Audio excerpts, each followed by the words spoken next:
아버지의 약속하신 성령을 기다리라 이렇게 말씀했다는 거죠.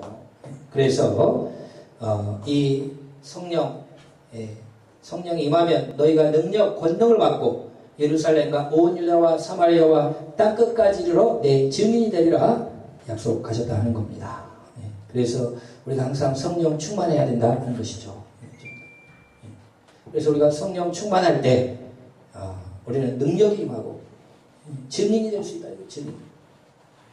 성령의 내주, 그러니까 성령이 감동이 아니고 아예 속으로 들어와 사는 그 내주 때문에, 그것은 예수님이 들어오신 것이요 하나님이 들어오신 것이요 삼위일체 하나님이 우리와 함께 하시기 때문에 힘과 능력을 공급받고 나가서 마음껏 전도하고 그렇게 설교했다 이거예요.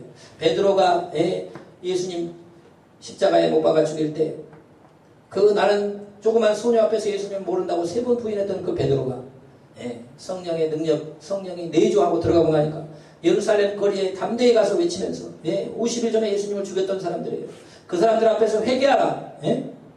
너희가 십자가에 못 박아 죽인 그분이 바로 하나님 보내신 메시아 하나님의 아들이다. 선포하니까 3,000명이 회개하는 역사가 일어난 것은 성령이 그 속으로 들어가는, 베드로 속으로, 요한 속으로, 120문도 속으로 아예 들어가기 때문에 그런 역사가 일어난다는 것입니다. 그래서 여러분 성령이 임하면 담대해집니다. 담대해집니다. 그래서 사람들이 술 취했다고 그랬거든요. 그 제자들 하면 술 취했다고 했어요. 여러분 여러분 굉장히 소심한 사람이 그 술을 먹으면 담대해지잖아요. 그래가지고 다 나오라고 막 다 나왔습니다. 나하고 공기장 막 그리고 담대해지거든요. 술 먹으면 이제 정신 좀 하면서 여러분 성령이 들어가면요 담대해집니다. 담대해져요. 누가 뭐래도 아니 하나님이 여기 성삼위 하나님 아버지와 아들과 성령이 내 안으로 들어와서 여기 계신데 뭐 두려운 게 뭐가 있어요? 담대한 마음. 그래서 주님의 나라가 이렇게 확장된 거. 오늘날 여러분 우리 한국에까지 이렇게 복음이 확장돼요. 핍박이 많이 있었어요. 우리나라도 들어올 때요. 복음이 들어올 때 얼마나 어려움이 많았죠. 그러나 언더우드 아펜젤러 목사님 1885년에 복음을 들고 이 땅에 들어와서 전도하고 선교하고 기도하고 요즘 제가 뭐 유튜브 같은 데 이렇게 보면요. 처음에는 알렌 선교사가 먼저 왔습니다. 의사. 목사님은 아니에요. 의사가 먼저 왔어요. 복음 전하기 위해서 의사가 왔어요. 그래서 광해원이라는 곳을 세워놓고요. 병을 고치는 거예요. 의술로. 그때 1년 후에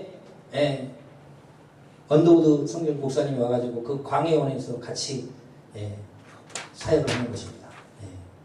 그때 언더우드 목사님이고 알렌 선교사는 의료 선교사님이에요. 좀 춥기도 하시는 거. 자, 그렇게 하다 보니까 처음에는요 복음을 못 전했어요. 전하면요 잡혀 들어갑니다. 신고해버리고. 그 전에 토마스 목사님이 1865년인가 그 전에 와가지고 순교당했어요. 대동강에서 복음을 거부했어요. 그런데 이제 그런 역사가 일어날 때 재밌는 뭐 기록들을 보면 병을 고쳐주니까 또 말을 안 해요. 아주 좋은 일 하잖아요. 그 죽어가는 사람 고종의 친척 누구 살리거든요. 민비의 누구 동생을 살립니다. 다 죽게 생겼는데 살려냈어요. 그러니까 그 병원을 열어주고 하라고 그렇게 해서 지금 이제 하는데 언더우드 목사님이 1년 후에 돌아와서 병원에서 처음엔 도와줍니다. 알렌 선교사 밑에서 도와주고 병 고쳐준 사람들한테 복음 전해주고 이렇게 했어요. 근데 가서 또 담대하게 전한다고 나가서 막 복음 전하고 이런 거예요. 알렌 선교사가 미국에 편지를 써가지고 지금 저러면 큰일 나는데 언더우드가 정신을 못 차리고 있다. 지금 복음 전하다가 그렇게 전도하면은 잘못하면 우리 다 쫓겨난다. 그리고 막 편지를 쓴 거예요. 병 고쳐주고 와가지고 도대체 왜 이렇게 좋은 일 하십니까? 그때 복음 전화 그 정도로 해야지 막 나가서 전도하러 다닌다고 막 편지를 썼어요. 언더우드 선교사 저러다가 우리 다 쫓겨난다. 그럼 또 언더우드 선교사는 반대로 알레는 너무 소극적으로 지금 전파한다. 예. 지금 이 민족, 한국 민족들이 다 지금 구원받아야 되는데 나가서 전도하고 예, 해야 되는데 그냥 병만 고쳐주고 가만히 있다가 혹시 물어본 사람한테만 전도해라. 그게 뭐냐고 막 둘이 막 편지 써가지고 막 본부에 서로 틀렸다고. 예. 그런 기록들도 있어요. 예. 그만큼 좀 어려웠어요. 예. 어려워. 복음 전도하면 이상하게 뭐 신고하고 막 잡혀가기도 하고. 예. 그래서 그러나 우리나라가 계속해서 전도하고 선교하고 예, 언더우드 목사님이요. 예, 저 이북 지역 가서 전도하고 선교했어요. 예. 우리나라에서 세례를 받으면요 사형이에요. 사형. 그 당시에 신고하면 죽어요. 예. 그러니까 예, 전도를 하고 예수를 믿겠다고 하니까 그 신의 쪽인가 그 북한 쪽 사람들 예. 그 사람들 배에 태우고요 압록강을 건너서 중국에 가고 세례를 주고 데리고 들어왔어요. 아주 보통 영리한 게 아니죠. 언더우드 목사님. 세례 받았다 그러면은 잘못하면 죽입니다. 죽여. 예. 그러니까 내가 믿겠다고 하는데 그럼 좋다. 우리 세례 받으러 압록강 건너가자. 해가지고 건너가서 중국에서 세례 받고 다시 돌아와가지고 이렇게 또 세례 계속 외치고 전하고 복음 증거하고 결국 지금 한국에 이 기적 같은 역사가 일어나는 거죠. 예. 성령 받은 주의 종들이 여러분 담대하게 나가서 예. 그 한국 땅을 찾아와가지고 이 역사들이 이렇게 여러분 우리도 주님의 능력 있는 증인이 되어서 주님이 우리와 함께합니다. 그래 정말로 사람들에게 복음 전하고 저 이방 나라까지 전할 수 있는 그런 능력의 소유자들이 되시기를 주의 이름으로 축원을 드립니다. 그래서 주님의 능력이 임하면 우리 담대해져가지고 나가서 복음을 증거하고 그 사람들을 회개시키고 하나님 나라 여러분 우리 대한민국에 지금 하나님 나라를 완전히 전파시켜야 돼요. 우리나라가 그 복음에 우리가 복음으로 일어난 민족이에요. 그런데 지금 요즘 조금 반기독교적인 정서들이 지금 생겨가지고 그렇게 해서는 안 됩니다. 다시 한번 이 민족을 그냥 기도에 불을 붙이고 전도에 불을 붙이고 모든 민족이 예수님 앞에 무릎 꿇고 돌아올 수 있도록 우리가 담대하게 전도하고 선교하고 주의 사명 감당해야 될 줄로 믿으시기를 축원드립니다. 자, 그래서 이제 예수님이 올라가신 부활 승천하시는 장면이 나오는데 보니까 구름이 쌓이더니 구름을 타고 예수님이 올라가시더라 이거예요. 그때 그 제자들이 500여 명이 모여서 예수님의 승천 것을 봤습니다. 근데 자세히 이렇게 쳐다보니까 예수님이 구름을 타고 올라가시고 그 두 명의 천사가 그 구름 가운데 나타나서 말씀을 합니다. 너희들 왜 이렇게 갈릴리 사람들아 어찌하여 하늘을 쳐다보느냐? 너희 가운데서 하늘로 올려지신 이 예수는 하늘로 가심을 본 그대로 오시리라 이렇게 말씀하셨다는 거예요.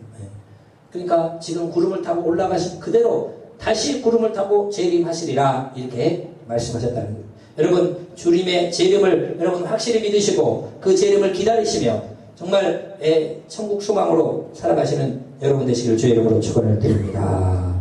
지난주에도 우리 하나님 나라 회복에 대해서 예수님 또 말씀 주셨기 때문에 재림의 징조에 대해서 우리가 몇 가지 살펴봤는데 첫째는 다니엘서 12장 4절에 많은 사람들이 빨리 왕래하고 지식이 더하리라. 그래서 지금이 재림의 그 징조들이라 이거예요. 마지막 때 일어날 많은 사람이 빨리 왕래하고 지식이 더하리라. 오늘날 비행기를 타고 전 세계 어디든 갈 수 있는 그리고 그 가격들이 점점 싸지는 거예요. 그래서 비행기 타고 어디든 갈 수 있는 세상이 된다 이거예요. 빨리 왕래하고 지식이 더하리라. 오늘 스마트폰을 통해서 앉아가지고 온 세계를 순간으로 다 모든 지식을 검색하고 들여다보는 그런 시대. 이 시대가 지금 다니엘에게 말한 마지막 시대다.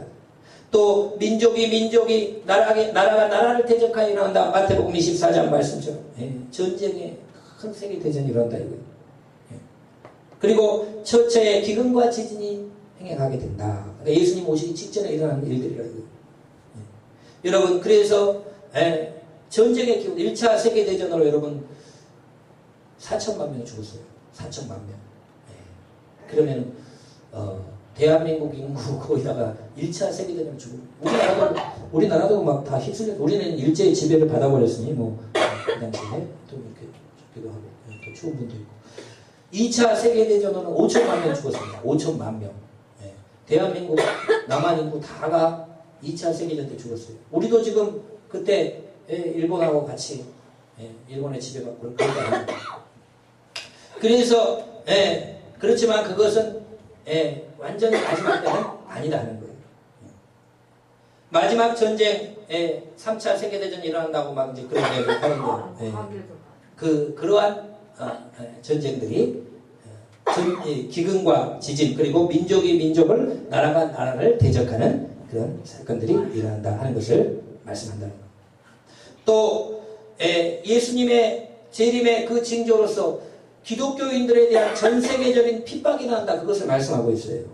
그래서 오늘날 지금 그런 징조들이 지금 서서히 일어난, 그것이 대표적인 것이 동성연애 사건이고, 그 다음에 나중에는 이것이 그 복음 전파를 하지 못하도록 하는 것으로 이게 발전됩니다. 될 것이라. 그래서 오늘날 여러분 서양에서는 이 동성연애로 인해서 다 무릎을 꿇었거든요. 차별금지로 그 차별하면 안 된다 그래가지고 동성끼리 결혼이 다 허용됩니다. 그리고 그것이 아시아에서는 허용이 안 됐거든요. 아시아는 정서적으로 맞지를 않아요. 근데 지난주에 대만에서 통과됐어요. 이제 대만에서도 합법적으로 남자끼리 결혼하고 여자끼리 결혼하게 통과시켰어요. 대만이 굉장히 보수적인 나라인데, 그러면 이제 그 압력을 이제 전 세계적으로 집어넣습니다. 인권이라고 이름으로.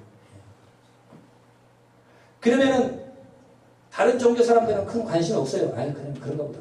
그지만 기독교는 성경에 나오잖아요. 가증하게 하나님이 가증히 여기시는 거죠. 그러면 이것을 우리가 성경으로 이야기를 하면 이제 그 사람들은 성경을 바꾸라는 거예요. 성경을 바꿔라. 성경이 틀렸다는 거예요. 그렇게 주장하면서 핍박이 들어오는 거예요. 근데 그것을 넘어서서 이제 종교 차별을 하면 안 된다. 종교 차별. 그게 뭐냐?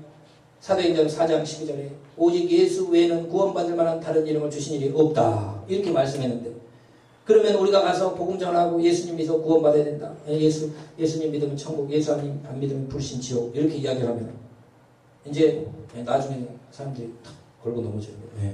그럼 왜 다른 종교는 차별하느냐? 자기 종교만 맞다고 그러고 다른 종교 틀리다고 하냐? 그러고 틀렸다. 그런 거 하지 마라. 이렇게 나온단 말이에요. 그러면 그것이 나중에는 법으로 제정돼요. 법으로 제정돼서. 그러면 여러분, 우리가 예수님 믿고 구원받는 거 없다라고 하면 우리가 믿을 필요가 없잖아요. 예수 믿고 천국 가지 않는다라고 하면 여러분, 예수님을 왜 믿어요? 아무 이유가 없어지는 거예요. 그러니까 이제 복음 전파를, 사탄의 그 계략입니다. 방해하고 들어가는 거예요. 복음 전파를 못하는. 그래서 너희 종교도 좋고 다른 종교도 좋다라고 이야기해야지, 우리만 구원받고 다른 종교 구원이 없다라고 이야기하면 그것은 벌써 고발 사건이 되어버리는 거예요. 고발하겠다. 고발하겠다. 그런데 여러분, 천주교는 이미 손을 들었잖아요. 손을 들었어요. 그래서 예수 그리스도 말고도 구원받는다고 이렇게 이야기를 해버립니다. 그래서 뭐 산에 올라가는 길이 A 코스도 있고 B 코스도 있고 C 코스도, 정상에 올라가는 여러 가지 방법이 있듯이 인간이 구원받는 방법은 기독교를 믿어도 되는 거고, 불교를 다녀도 자기가 되면 되는, 다른 종교를 믿어도 그냥 착하게 살면 되는 거고, 여러 가지 구원의 길이 있다라고 그렇게 이야기를 해버려요. 그래서 천주교가 그럽니다. 그러니까 막 스님들도 데려다가 막 강의를 하고 막 그러면 섞여가지고 괜찮다는 거예요. 벌써 그렇게 다 인정을 해버립니다. 그러면 사도행전 4장 12절에 말씀이 뭐죠? 여러분, 그건 뭐 예수 믿을 필요가 뭐가 있어요? 전도할 필요가 뭐가 있어요? 다른 종교들 다 구원받고 뭐 하고 하다 보면은 착하게만 살면 되면은 그냥 예수 안 믿어도 되잖아요. 그 사탄의 계략들에 지금 서서히 말려들. 이제 그게요. 이게 지금은 아무 문제가, 지금 이게 법으로 가기 시작하면요, 이제 걸리는 거예요. 잘못하면. 동성연애가 나쁘다라고 하면요, 신고해버리는 거예요. 그러면 그 입 딱 다뭅니다, 사람들이. 한번 걸려가지고 몇천만 원 벌금 내고 한번 나와보세요. 다음부터 그런 얘기를 하는지. 예수를 안 믿으면 구원 못 받는다. 예수만이 구원의 유일한 길다라고 했을 때 종교 차별에 걸렸다라고 하고 신고를 해보세요. 지금요, 무서운 시대가 지금 도래하고 있는 거죠. 자, 그런데 어쨌든 그러나 우리는 이 복음의 진리를 우리가 끝까지 지키고 오직 예수의 이름에는 구원의 이름을 바친 적이 없다 하는 것을 우리가 믿고 복음 전파에 더 열심히 우리가 최선을 다해야 된다. 그런데요, 여러분, 또 하나의 지난주에 우리가 살펴봤던 것, 또 하나의 재림의 징조는 뭐냐? 이것은 바로 모든 민족에게 복음이 전파된 후에 예수님이 재림한다고 했어요. 예. 그러면요, 벌써 선교학자들은 2000년이 되기 전부터 1990 몇 년, 1970 몇 년부터 항상 주장하기를 2030년 정도 되면은 모든 민족에게 복음 전파는 다 끝난다. 이렇게 선교회의들 다 회의하면서 그렇게 이야기했어요. 그렇게 계획을 짜고 그렇게 했어요. 네. 2030년이 되면은 거의 모든 민족에게 복음이 다 들어간다는 거예요. 지금의 속도로 봤을 때. 그럼 지금 복음이 못 들어간 나라들이 지금 이슬람권 그런 나라들이나 그 사람들 다 인터넷 통해서 다 봅니다. 제가 이야기 들어보면요, 몰래 터키가 얼마나 그 핍박이 많습니까? 막 죽여요 예수님들. 근데도요, 몰래 인터넷 켜고 보다가 누가 딱 들어오면 딱 건대요. 안 본 거죠. 옛날부터 다 가서 듣는데요. 공산권이나 이런 이제 먼 나라들 그러나요, 핍박할수록 더 빨리 퍼지는 거예요. 몰라서 그래요. 그래서 복음이 2030년 정도면 다 전파된다라고 성경학자들은 이미 다 이야기를 하고 있어요. 과거부터 이야기를 해왔어요. 근데요, 여러분, 예수님은 1000년이 하루 같고 하루가 1000년 같다 이렇게 말씀 주셨는데, 여러분, 예수님이 태어난 데가 뭐냐면 AD 4년, BC 4년입니다. 실제로는 AD 0년에 태어나가지고 이렇게 시작된다고 이렇게 이야기했는데, 실제로는 BC 4년에 태어나셨어요. BC 4년. 그러면 예수님이 공생애를 시작한 것은요, AD 26년입니다. AD 26년에 공생애를 시작했어요. 그러면 3년 반 동안 공생애 생활하셨어요. 그 전에는 목수만 하셨어요. 그리고 30세 되던 때가 AD 26년이에요. 그러면 AD 26년부터 3년 반 동안 활동하셨기 때문에 이 AD 29년 내지는 AD 30년 AD 29년이 바로 예수님이 십자가에 못 박히고 부활 승천한 게 AD 29년입니다. AD 29년 또는 30년일 수가 있어요. 정확하게. 그러면 교회가 오늘 오순절 사건이 일어난 것도 33년이 아니고 30년이에요. 30년. 정확하게 AD 30년이에요. 그러면은 AD 30년으로부터 지금이 2030년이 되면은 모든 복음 전파 다 끝난다라고 성경학자들이 주장을 해오는데 그것이 딱 2000년 되던 해예요. 지금은 2019년이니까 앞으로 2029년이 되면 교회가 탄생한 지 2000년이요. 예수님의 승천한 지 2000년이에요. 정확히 2000년이에요. 그리고 교회가 생겨진 지 2000년. 십자가 사건인데 2000년. 그것이 바로 2029년이에요. 2029년 또 2030년이에요. 앞으로 딱 10년 남았어요. 물론 날짜와 시간에 대해서는 아무도 모른다고 그러지만 어쨌든 복음 전파가 다 전파된 후에 모든 민족에 전파된 후에 인자가 올라오려 했는데 그 시간이요. 지금 10년밖에 안 남았다는 거예요. 엄청난 지금 우리가 시대를 살아가는 거예요. 또 하나의 재림의 징조로 누가복음 21장 29절로 33절 말씀에 재림의 징조가 나오는데 같이 한번 또 읽어보도록 합니다. 같이 읽겠습니다. 이에 비유로 이르시되 무화과 나무와 모든 나무를 보라. 싹이 나면 너희가 보고 여름이 가까운 줄을 자연히 아나니 이와 같이 너희가 이런 일이 일어나는 것을 보거든 하나님의 나라가 가까이 온 줄 알라. 33절까지만 31절까지 여기만 읽어도 되겠습니다. 자, 이건 뭐냐면 무화과 나무에 싹이 나면은 여름이 가까이 온 줄 알면서 그때 그런 사건이 일어나거든 하나님 나라가 가까이 온 줄 알라 이렇게 말씀했어요. 이것이 도대체 무슨 의미인가? 무화과 나무에 싹이 나면은 하나님 나라는 예수님의 재림이요. 예수님의 재림이 가까이 온 줄 알라. 무슨 이야기인가? 이것은요, 무화과 나무는 이스라엘입니다. 이스라엘. 그래서 구약 성경에 에레미야에게 무화과 나무를 보여주면서 아름다운 무화과 나무는 아주 보기 흉한 무화과 나무 2개를 보여줘요. 아름다운 무화과 나무는 바벨론으로 끌려간 포로들이 거기서 축복받을 것이다. 못된 아주 흉한 무화과 나무 이스라엘에 남아있는 이스라엘 백성들은 흉한 무화과 나무다. 그렇게 보여줍니다. 그걸 통해서 여러분 성경의 무화과 나무는 이스라엘을 나타내는 겁니다. 그러면은 이스라엘에서 싹이 나면은 내가 가까이 온 줄 알라. 재림이 가까이 온 줄 알라. 그렇게 말씀해요. 그러면 무엇이냐? 이스라엘에 싹이 난다는 건 이스라엘이 독립하면은 예수님의 재림이 임박한 줄 알라. 그렇게 말씀했다는 거예요. 여러분 믿으시길 주의 이름으로 축원을 드립니다. 그럼 이스라엘이 독립한다. 이스라엘이 언제 독립했냐? 1948년에 독립했어요. 이 1948년에 독립한 것이요. 나라를 언제 정확히 뺏겼냐? 주전 586년에 뺏겼어요. 주전 586년. 그러면은 2500년 만에 나라를 다시 세운 거예요. 2500년.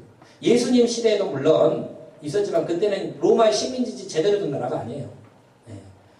느부갓네살에게 주전 586년 2500년 전에 나라를 뺏겼어요. 그때부터 포로에서 돌아오긴 했지만 나라를 이룬 게 아니고 그냥 종교만 자유들이지 계속 식민지였습니다. 여러 나라 식민지. 그러니까 이스라엘이 독립한다는 것이 꿈 같은 이야기, 꿈 같은 이야기. 그런데 이스라엘이 독립을 하면은 나의 재림이 가까운 줄 알라고 그랬는데 이스라엘이 1948년에 2500년 만에 독립을 했어요. 여러분, 기적 중에 역사적으로 기적 중에 기적입니다. 어떤 민족이 나라를 이뤘는데 2500년 만에 가서 나라를 되찾는 민족이 어디가 있어요? 이게 기적입니다. 물론 예수님 당시에 AD 70년에 진짜 완전히 전 세계로 흩어진 AD 70년 예수님 십자가 못 박힌 사건 후에 30여 년 후에 일어난 그때부터 추정하면 1900년 만에 나라를 찾은 거예요. 그 전에로 추정하면 2500년 만에 나라를 찾은 거예요. 그러니까 유대인들이 이스라엘이 다시 나라, 지금의 이스라엘이 나라가 정확하게 섰잖아요. 그리고 세계를 움직이는 나라가 됐습니다. 작은 나라지만. 그것이 바로 재림의 징조라. 예수님의 재림의 징조. 여러분, 유대인들은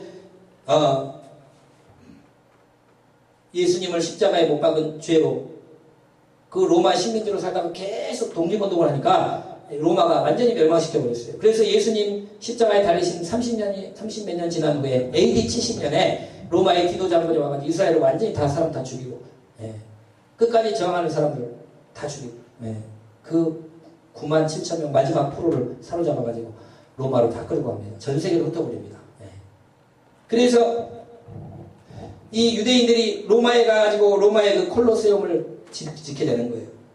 그때 이 이스라엘의 사람들이 얼마나 고생을 했는지. 근데요, 주로 유럽에 살았습니다. 주로 유럽에 살았어요. 근데 유럽에서 너무너무 고생을 많이 했어요. 근데 유대인들이 그렇게 노예로 잡혀갔는데 조금 살다 보면요, 이스라엘 백성이 최고의 인물들이 되는 거예요. 유럽 사람들 돈을 다 긁어모으는 거예요. 신기한 거예요. 유대인 아니면 하나님의 백성. 근데 그 이유가 첫 번째는요, 그들은 제빵 기술이 뛰어난다고 했어요. 빵을 너무 맛있게 만들어요. 유럽 사람들 다 빵을 먹고 사는데 유대인들이 만든 빵이 최고예요. 그러니까 유대인들 만든 빵을 다 사는 거예요. 그러니까 최고의 부자가 되는 거예요. 근데 그 제빵 기술이 어디서 왔느냐? 구약 성경에 매 안식일마다 매 떡을 하나님 앞에 12덩이 떡을 올리면서 최고로 빵을 굽는 기술을 갖고 있어요. 그 몇천 년 내려오면서 최고의 제빵 기술을 갖고 있어요. 다른 민족은 안 전해주고 자기 민족끼리 전해주고. 그러니까 빵을 만드는데 너무 맛있게 만들어요. 그러니까 노예로 잡혀갔는데 몇 시대가 지나니까 돈을 다 긁어먹고 최고의 부자들이 돼요. 미워요, 유대인들이. 그 유럽 사람들 미워서 죽이려고. 그 다음에 무슨 기술이 뛰어나냐? 보석 가공 기술이 뛰어납니다. 보석. 그 보석을 갖다가 가공하는 그 기술이 아주 특별해요. 안 알려줘, 다른 민족. 자기들만 전수된 기술이 있어요. 그러니까 보석으로 인해가지고 보석 가공으로 엄청난 돈을 벌어요. 근데 그 유대인들 그 보석 가공도요, 하나님의 성전, 성막을 지면서 그 보석으로, 금으로 모든 것으로 가공하면서 그 뛰어난 자기들만의 기술이 있어요. 그걸 자기들만 전수하는 기술이 있단 말이에요. 그거 성경에 나오잖아요. 솔로몬이 성전을 지을 때 히람이랑 두로 사람 이스라엘 피가 섞인 그 히람이 그 모든 것을 만드는 그 기술이 있단 말이에요. 그러니까 빵을 최고의 제빵을 하지, 보석을 최고의 가공하지. 그러니까 유럽에서 잡혀갔는데도 몇 세대가 지나면 최고의 부자들이 되는 거예요. 그러니까 이 유대인들이 미워가지고요, 이 유럽 사람들이 막 뭔 사건만 터지면 잡아 죽이고요, 쫓아버리고 재산 강탈하고요. 그게 2000년 동안 괴롭히는 거예요. 너희들이 예수님을 죽였지 않느냐? 빌라도가 예수님 살려주려고 했는데 너희들이 예수님을 죽인 죄를 우리 자손에게 돌려라고 너희들 자꾸 그렇게 했지 않느냐? 그래서 유대인들을 그렇게 핍박해. 그 시기질투입니다, 사실은. 왜? 자기들 돈을 싹 긁어 모아보니까. 그러니까 이제는 어떻게 하느냐? 그런 직업을, 기술 직업을 못 갖게 만들어버려요. 너희들은 그런 거 하지 마라. 금지시켜요. 여러분 세상에 빵 만들지 말라고 금지, 너희 민족은 빵 만들지 말고 너희 민족은 보석 가공 하지 말라고 금지하는 법이 어디 있어요? 네, 그냥 그렇게 만들었어. 유대인들 못하게, 그런 거 못하게. 왜? 그런 걸 하게 되면 유럽인들 돈을 싹 긁어먹어. 그래가지고 이제 시킨 게 뭐냐? 그때 천한 직업만 갖게 했어요. 그게 뭐냐? 금융업이에요. 금융업은 돈, 이자 관리하는 거. 예. 왜? 그때는 아주 천시하는 직업이었습니다. 그래서 이자 노름하는 직업, 은행업을 그런 것만 하라고 핍박하면서 그거 왜 먹고 사는 그것만 하라고 맡긴 거예요. 근데 그때는 그런 은행업이 없었어요. 예. 없는 시대에 그것만 맡겨놓은 거예요. 그러다 보니까 유대인들이 오늘날의 은행 제도를 유대인들이 다 발전시킨 겁니다. 예. 근데 그 다른 직업을 못 갖게 하려고 천한 직업을 그것만 허락해 줬는데 나중에 은행업이 여러분 얼마나 좋은 겁니까? 예. 가만히 앉아서 돈 버는 거 아니에요? 남의 돈 받아가지고 이자 빌려주면서 빌려주고 그 업을 빌려주고. 그래 유대인들이 은행업을 그것만 핍박하니 그것만 해라고 해서 그것만 하기 시작하는데 그것을 발전시키니까 가만히 앉아서 돈 버는 완전히 황금알 나는 거예요. 은행을 시작하니까. 그래가지고 시대가 또 지나니까요. 유대인들이 유럽의 돈을 싹 거머쥐어 버립니다. 그러니까 여러분 하나님의 백성이란 하나님의 백성이 얼마나 강한가 하는 것을 보여줍니다. 그러니까 여러분 이게 유럽이 큰일 났어요. 돈이 유대인들이 싹 긁어먹고 갖고 가고. 그러니까 여러분 1차 세계대전, 2차 세계대전 전쟁이 터지니까요. 이거 유대인들을요 독일 사람이 얼마나 미웠으면 자기보다 똑똑하니까 그렇게 미워했지. 자기보다 부족하면 왜 미워해요? 독일 사람 얼마나 똑똑합니까? 근데 유대인은 못 당하겠는 거예요. 그러니까 잡아 죽인 거예요. 600만 명을 죽였어요. 그러니까 여러분, 그러면서요, 이 유대인들이 유럽의 돈을 싹 쥐어갖고 있으니까 전쟁 1차 세계대전, 2차 세계대전 전쟁이 터질 때 돈이 있어야 전쟁을 하죠. 돈이. 군수물자도 없고 아무것도 없어요. 그러니까 결국은 유대인 가문에 가서 돈을 빌린 거예요. 은행 가문에 가서 돈을 빌려달라. 이번 전쟁에 이기면 너희를 독립시켜준다. 영국이 그렇게 약속을 했어요. 돈을 빌려주면 전쟁에 이기면 너희 나라 독립시켜준다. 그래가지고 돈을 빌려준 거예요. 돈을 빌려줘 전쟁에 이긴 다음에 그 약속을 지켜가지고 지금 이스라엘이 2500년 만에 1948년 독립했다고. 여러분 기적이 일어난 줄로 믿으시길 축원을 드립니다. 이 기적이 이건 역사를 이야기해 준 겁니다. 여러분. 그래서 여러분 무화과 나무에 싹이 나면 여름이 가까운 줄 알라 말씀했는데 예수님의 이스라엘이 독립하면 예수님의 재림이 임박한 줄 알라. 그러면 근데 여기에 나오기를 뭐라고 나옵니까? 무화과 전 구절 29절을 한번 보면은 무화과 나무뿐만 아니고 모든 나무가 싹이 나면 그래서 무화과 나무와 모든 나무가 싹이 나면 그렇게 나옵니다. 그것은 뭐냐? 이스라엘과 여러 많은 나라들이 독립하면 예수님의 재림이 가까이 오죠. 29절 한번 다시 한번 해주시면은 무화과 나무와 모든 나무를 보라. 다시 30절. 싹이 나면 너희가 보고 여름이 가까운 줄 아나니. 31절에 이런 일이 일어나거든 하나님의 나라가 가까이 오죠. 그럼 무화과 나무와 모든 나무 뭐냐? 1948년에 이스라엘이 독립하면서 엄청난 나라들이 독립해요. 우리 한국도 1945년에 독립, 뭐 인도도 독립, 세계 그 전에는 막 영국이 수많은 나라를 갖고 있고 다 그렇게 식민 지배했지만요. 1948년, 45년 기준으로 해가지고 수많은 나라들이 독립합니다. 이것이 바로 재림의 징조라는 거예요. 주님이 오셔야 돼요. 자, 그래서 오늘 어떻게 이야기를 하다 길어졌는데 이렇게 재림의 징조. 근데요, 이스라엘이 지금 작년이 2018년이 이스라엘이 독립한 지 70년이 되는 해입니다. 70년대. 그래서 작년에 2018년에 예루살렘은 이스라엘의 수도라고 트럼프가 대통령이 선포를 하잖아요. 그것이 여러분 무슨 의미냐면 이스라엘은 원래 수도가 정식 수도는 텔아비브예요. 텔아비브에 모든 대사관은 텔아비브에 있는 거예요. 왜냐하면 팔레스타인도 예루살렘을 자기 수도라고 그러지, 이스라엘도 예루살렘 자기 수도라고 그러지. 그러니까 맨날 싸움만 나는 거예요. 그러니까 공식적인 수도는 텔아비브에 모든 대사관이고 뭐 다 그 텔아비브에 있는 거예요. 그런데 이제 2018년 자기 독립한 70년에 맞춰가지고 이스라엘은 텔아비브 말고 미국 대사관을 이제 예루살렘으로 옮기면서 작년에 트럼프 대통령이 예루살렘의 수도는 이스라엘의 수도는 예루살렘이다 이렇게 선포를 했어요. 그건 뭐냐면 지금 예루살렘의 성전을 짓기 위한 거예요. 성전.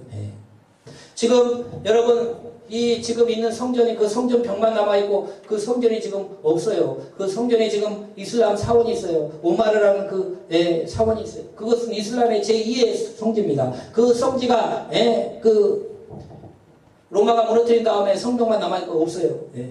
그러니까 그것을 갖다 그 사이에 이슬람이 와서 이슬람 사원을 그 자리에다 지어놨어요.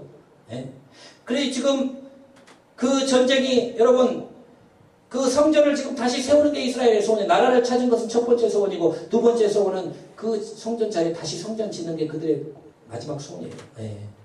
그러면 그걸 어디다 지어야 되냐? 오마르 사원은 옛날에 솔로몬이 지었던 그 자리예요. 그 오마르 사원, 이슬람의 2대 사원을 갖다 부서뜨린 다음에 거기다가 성전을 세우는 것이 그들의 최종 목표입니다. 지금. 그러니까 그 작업을 지금 들어가는 거예요. 그러니까 성경에 보면 마지막 때에 여러분 적그리스도가 예루살렘 성전에 들어가가지고 내가 하나님이라 선포합니다.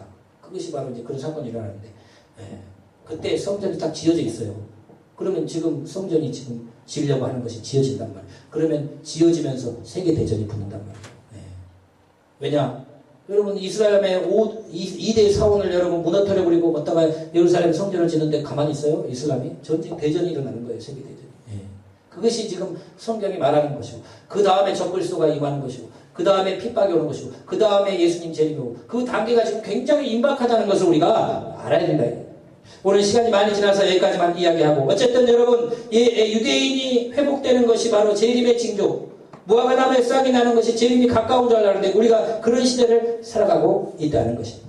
자 그래서 이제 재림에 대해서 말씀하고 주님께서 이제 승천하신 다음에 이 제자들이 자리로 돌아와서 마가의 다락방으로 돌아와서 너희들 성령을 받을 때까지 기도에 힘쓰라고 그러니까 이 500명이 다 돌아와서 기도하기 시작하는데 바로 10일 후에 성령이 내리는데 그 10일을 못 기다리고 380명이 집에 가버렸어요. 그래서 끝까지 기다려 기도한 120명만 성령을 받게 되었다. 그래서 초대교회가 시작된 것을 말씀하고 있다는 것입니다. 여러분 우리가 지금 이 살아가는 시대 정말 긴박한 시대예요. 재림이 임박한 시대예요. 그러면서 여러분 우리가 더 중요한 건 뭐냐? 성령의 능력과 권능을 가지고 우리가 더 열심히 전도하고 전파하고 믿지 않는 영혼들 구원하고 선교하고 마지막 시대 이 사명 우리가 꼭 감당해서 하나님의 나라 더 크게 이루어가는 저와 여러분 되시기를 축원을 드립니다. 기도하겠습니다. 아버지 감사합니다. 오늘도 생명의 말씀 영생 말씀 주심을 감사합니다. 아버지 주님의 능력과 권능이 임하면 아버지 우리가 복음의 증인이 된다 약속하셨습니다. 아버지 하나님 우리가 정말 만방에 가서 주의 복음 증거하고 아직도 예수 믿지 않는 수많은 영혼들 구원의 축복의 인도하는 저희가 되게 도와주시오. 재림의 임박한 때